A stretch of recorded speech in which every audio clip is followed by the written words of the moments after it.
This is John Waage. I'm a senior editor with CBN News, and I recently had a chance to spend 2.5 weeks in Israel after the election of Donald Trump as the American president and before this historic meeting between Benjamin Netanyahu and Trump, which could be a real game changer in the Middle East.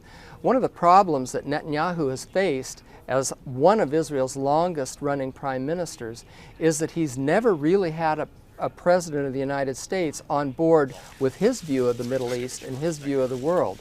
And so this is a change.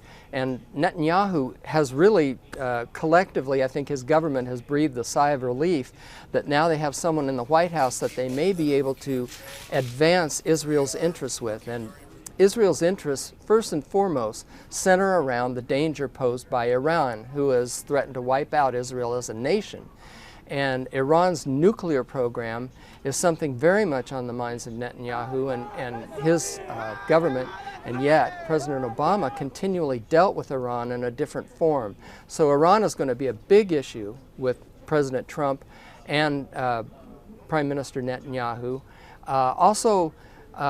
Netanyahu would like to see a president less concerned with building of Israeli neighborhoods around Jerusalem and in some areas of the West Bank where there are large settlement blocks that have grown up, and President Obama's view of it was that these settlement blocks were the main obstacle to peace.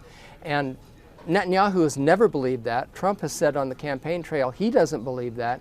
And so they're hoping there will be a different policy concerning Jewish communities in the biblical lands of Judea and Samaria. That's another issue that will certainly be addressed there. But Netanyahu would like to see issues like Iran and Syria and threats posed to Israel take greater weight in discussions with the United States than President Obama was willing to do. So it could be an historic meeting.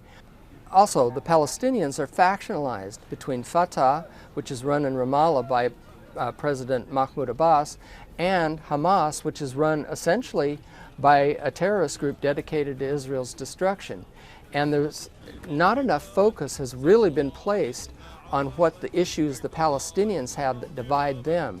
And so this is another issue that the Prime Minister hopes to see happen. Jonathan Schanzer of the Foundation of Defense for Democracies had an interview with John Jessup recently in which he talked about the Palestinian divisions are not getting nearly enough attention in the United States and in the West. This is a blind spot that Democrats and Republicans have ignored in recent years, and that is that the Palestinians themselves are deeply, deeply divided. The Hamas faction in the Gaza Strip is in a civil war with the Fatah faction, which controls the West Bank.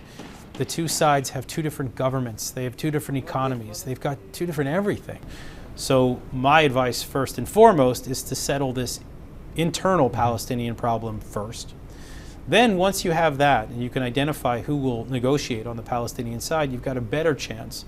The question for this president is whether he's got the time and bandwidth, whether he wants to invest in this thorny conflict when there are many other issues like Iran, ISIS, Syria, all the issues that he's promised that he's going to tackle at home.